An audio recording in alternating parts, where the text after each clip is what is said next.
Archaeology survey of India నిర్వహిస్తున్న కేదార్నాథ్ పునరుద్ధరణ పనులపై ఆలయ కమిటీ అసంతృప్తి వ్యక్తం చేస్తోంది. దేవాలయ పనుల కోసం ఖర్చు చేసిన 35 లక్షల రూపాయల వివరాలు ఇవ్వాలని ఏఎస్ఐ అధికారులకు కమిటీ సభ్యులు లేఖ రాశారు.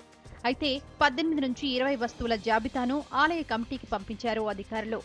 దేవాలయ పరిసరాలను పరిశుభ్రం చేసేందుకు అయిన ఖర్చును కూడా నిర్మాణ పనుల్లో కలపడంపై కమిటీ సభ్యులు అభ్యంతరం వ్యక్తం చేశారు. పారిశుద్ధ్య పనులను తామే నిర్వహించామని కమిటీ అధ్యక్షుడు వివరించారు. పనుల్లో లోపాలను కూడా కమిటీ ఎత్తిచూపింది. నాణ్యత లేని ద్వారాలను ఆలయానికి అమర్చారని మండిపడింది.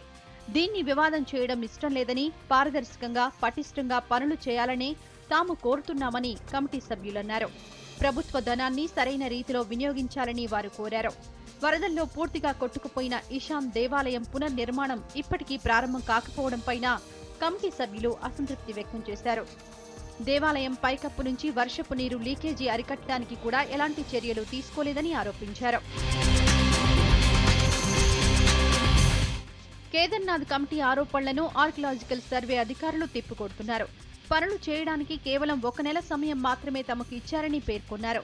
ఆ సమయంలోనే తలుపులను ఏర్పాటు చేయడంతో పాటు ప్లాట్ఫామ్ ను కూడా శుభ్రం చేశామని చెప్పారు. ఆలయం లోపల శాస్త్రీయ పద్ధతిలో శుభ్రం చేశామని వివరించారు. ఆ తర్వాత గుడి ద్వారాలను మూసేశారని చెప్పారు.